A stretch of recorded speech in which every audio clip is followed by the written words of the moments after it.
Hey, everybody. Welcome to the Hey Everybody podcast. My name is Christopher Gold. This is episode 90.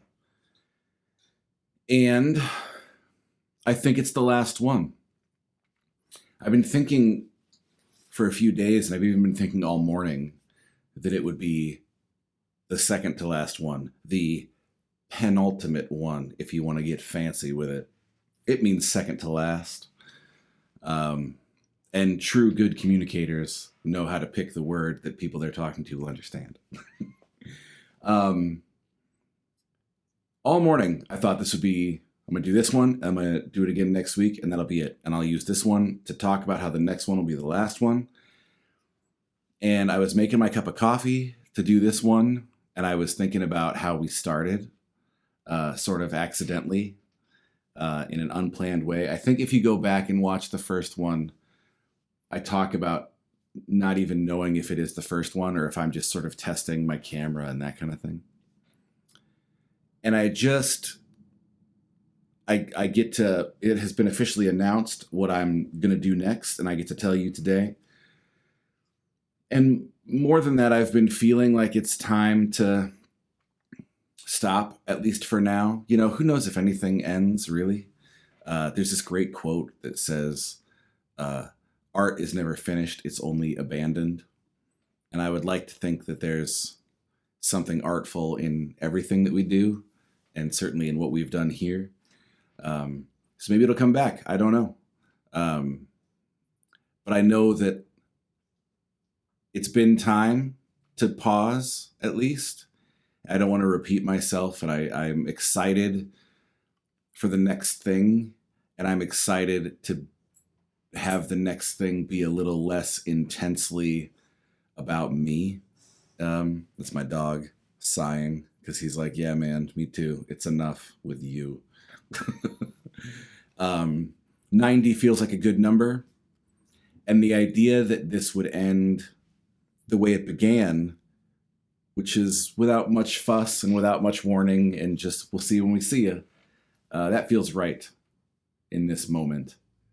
And it's weird too. Like there's some sadness, and it signals an impending change in my routine, which can be a challenge for me, but I think it's going to be good.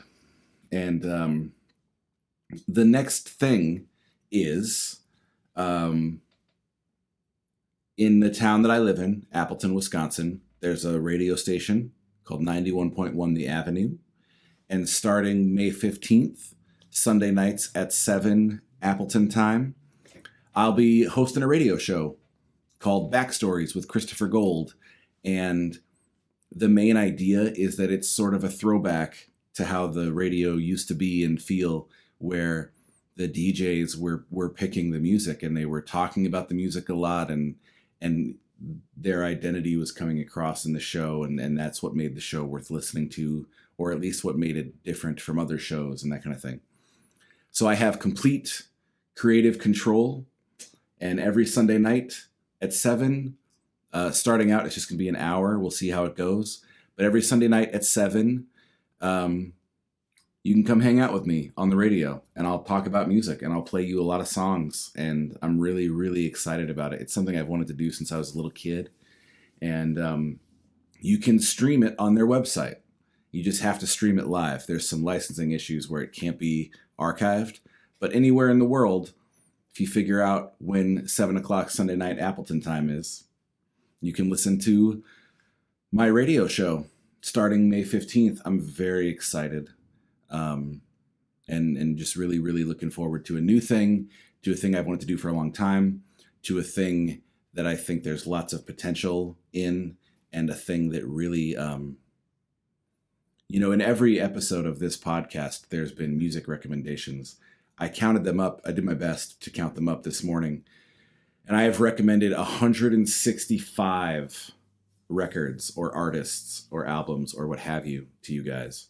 And then you add in the books and the movies and the documentaries and stuff, and it's been a lot. But I love sharing songs with people and the stories behind those songs as I know them, or maybe my personal connection to that artist and that kind of stuff. So I'm really excited, and I'm hopeful that it's going to go well and last a long time. Um, I think it means it's a really, really good time for the podcast to end. I like when stuff ends. I was just talking to my wife about the Marvel Cinematic Universe, of which I'm a very big fan. We own them all on DVD, and I think there's 28 of them now in this sprawling, interconnected story, sometimes connected to varying degrees, but interconnected. But I was just telling my wife, like, it's almost too big now because you can't sit down even over the course of like a weekend and take it in. You know, a great trilogy, you could say like, hey, we don't have anything going on today. Let's sit down and watch all 3 Star Wars movies or what have you. So I like when something concludes, you know. Obviously, there's too many episodes of the podcast at this being 90. I guess that would be roughly 45 hours. That's a lot. That's roughly 22 movies. But it's time, I think. And I have some thoughts I want to leave you with that I think might sort of encapsulate a lot of what we've talked about here. I also love that after 90 episodes, people ask what the podcast is about, and I still don't know what to tell them. I had a rough week, dudes. I had a hard week that presented me with something that took me by surprise and in a very deep and profound way made me feel sad and angry and disappointed and maybe a little guilty and just a bunch of stuff. There were moments of ambivalence that I wasn't sure were okay. There were moments of peace that I wasn't sure I was allowed to. And like I said, there's some real heavy sadness and some crying and that kind of thing. And for our purposes here, the thing is not going to be helpful to talk about. But I've been struggling with like how to feel and how to give myself permission to feel which feelings. And I asked the question out loud, is my job here to create a feeling to have about this? Or am I on the case trying to discover a feeling that I already have that I'm not quite sure how to suss out? And it's been a long week. But in the course of that week, I found myself at the bookstore and I bought this book called The Book by Alan Watts. And it's from the 60s, I believe. It's, you know, it's not exactly of our time, but let's see, this one, 1966. There you go. So it's pretty old.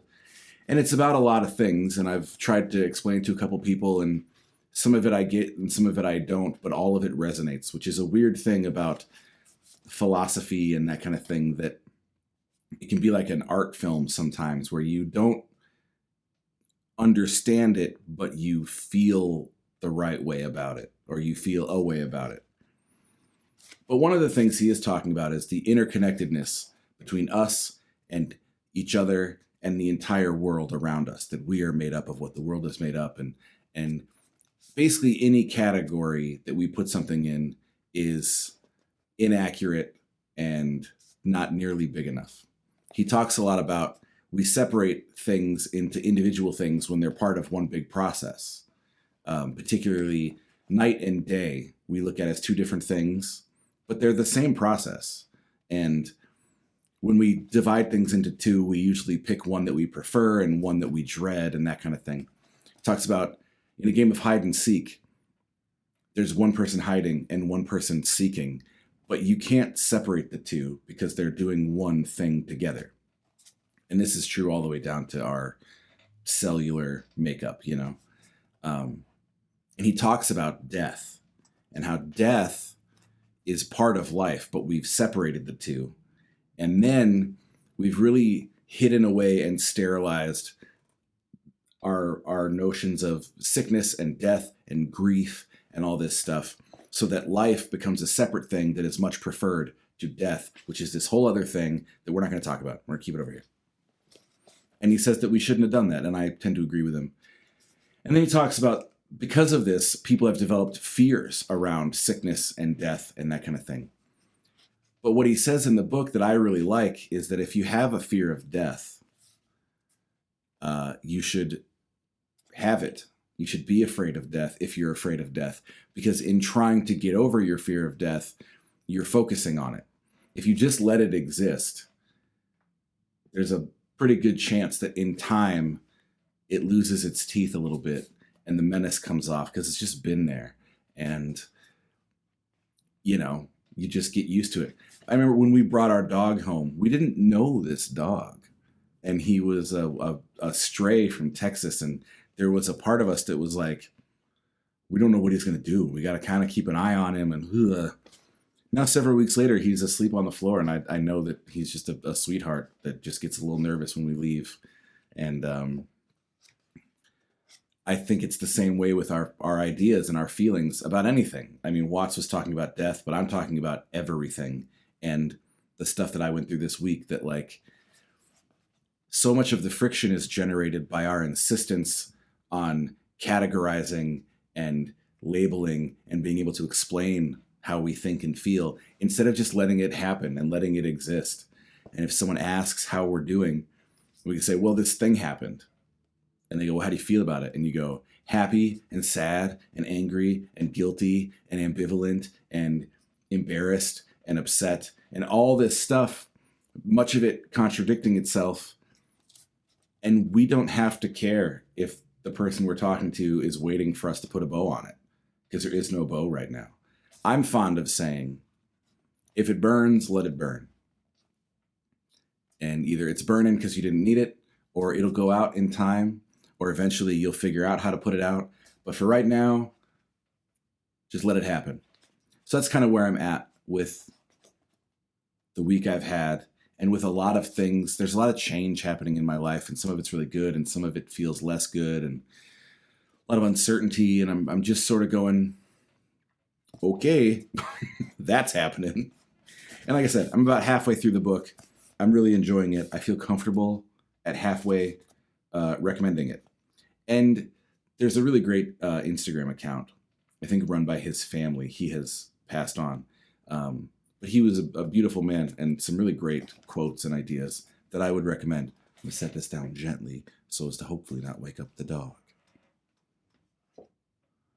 Hey, we did it.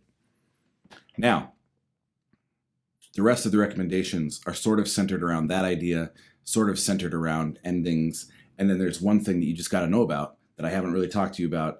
And I threatened to talk about a whole episode, Joe Strummer and The Clash, and what that all means to me. And I guess I'm not going to, because this is the last episode. But what I will do is tell you to watch this documentary. It's called The Future is Unwritten, and it was made by Julian Temple. Even if you don't like The Clash, even if you're not a Joe Strummer fan, even if you blah, blah, blah, blah, blah, blah, if you've enjoyed this podcast and you like me and you want to understand both better, this will help. I love this documentary. It sounds weird to say, I love this man. I love not just his music, but his approach to life. And he has a very famous quote on here where he says, without people, you're nothing. And that has been my experience. And I think maybe that has been a little bit of what the podcast has been about, sort of finding our humanity and sharing our humanity and acknowledging when it's awesome or uncomfortable or unknowable or gross or happy or sad or whatever. And I think a lot of my tendency to swim in them waters came from Joe Strummer. So watch The Future is Unwritten from Julian Temple about punk rock warlord, the legend, Joe Strummer. And then we have two things that are one thing that are a lot of things. First up, we'll do this first. This record is called My Secret is My Silence, and it is by Roddy Woomble. It is one of my favorite of all time. Why haven't you recommended it yet? I'll tell you why. It's not on Spotify. I don't think it's on YouTube. I've never checked to see if it's on like iTunes or something. So I don't know what you're going to do, but it's wonderful. And I have this LP here. I have the CD version as well. You may recognize him, if you're awesome, as the singer for Idlewild, who I adore and we've talked about in the past. This was his first solo record, and it's the one that sounds the most like a solo record. There's a lot of acoustic guitars. It's very Scottish and folky and just wonderful. It opens with a song called I Came In From the Mountain. And if you're not sold after the first minute of that song, you should turn in your keys as a music fan altogether. Like, it's fantastic. And I hope you'll track it down. I would even say, like, go on the internet and just buy a copy. And if you've liked the stuff we talk about here, the music I've recommended, if you like my music, if a Scottish folk record intrigues you, My Secret Is My Silence by Roddy Woomble, it's fantastic. And I love Roddy Woomble so much that I bought all the Idlewild records. I bought all his solo records. A friend, a viewer of the podcast, bought me the Idlewild book, which still means a ton to me. And some years ago, I bought myself this. It's called Instrumentals, and it's by Roddy Woomble. And it's some of his paintings, but a lot of his writings. But his writings are not presented here in like a traditional way. Some of these became lyrics to songs, and some of them didn't. And I think they're presented here as he wrote them. So you just get little chunks of stuff. And it's presented more like poetry and just captured ideas, I guess. And I love it. I love flipping through it and catching like, oh, that line made it into such and such a song and that kind of thing. And there's a lyric from a song. It's the last song called Finished It Remains on the Idlewild album, Make Another World. And part of it made it into this book and part of it didn't. And I've written the whole thing down here, but it's too small for me to read. So I have to make it big now. Here we go. All right. It's written here. That was my bookmark. But it says, we're all watching a film shown on gravestones of us leaving, and journeys start only as the journeys end, and finished it remains. That's how you end a podcast right there, and a record, and whatever needs ending. I just love, like, nothing ends, or everything ends, and in either way, what does that make of endings? You know, it's either they're nothing or they're so omnipresent that they mean less, you know, or they mean everything because the ending is what gives the thing value. It's just so much to think about, but I find it really, really, really comforting. And the turn of phrase, we're all watching a film shown on gravestones of us leaving, is just, oh, it's beautiful. We haven't had any coffee yet. I love Roddy Woomble and Idlewild, and I'm excited. When they asked me to do the radio show, I suggested, like, yeah, why don't I just do one at home and send it to you and see what you think? And they really liked it, and they had no notes, and I had an Idlewild song on there. So I'm really excited to find songs that will appeal to listeners of this particular station and also stretch them a little bit and maybe bring new listeners to the station. I'm just very, very excited. I've long said in life and on this podcast that if you only get someone's ear for a moment and you can only share with them one thing, share with them something that you love. You know, if it's somebody else's song or poetry or film or a joke or something, the world has too much griping and bitching and moaning. And much of it is not helping. So what's the point? But I have developed very deep and profound relationships through talking about songs that I like. And eventually in those relationships, we get to the deeper, meatier stuff. And we talk about that too. I just think the world will be better served by hearing about what you like and what turns you on and lights you up and that kind of thing. I want to thank you all very, very, very much for listening to or watching some of these or all of these. I didn't really see myself doing 90 of these. I didn't know for sure I was going to do any of them when it started.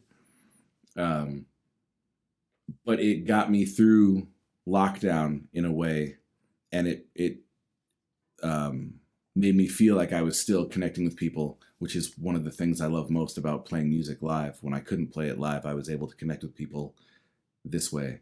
And I've gotten such wonderful messages from people that mean a lot to me. And there's been financial support from people that have enjoyed the podcast that, again, has been so helpful. And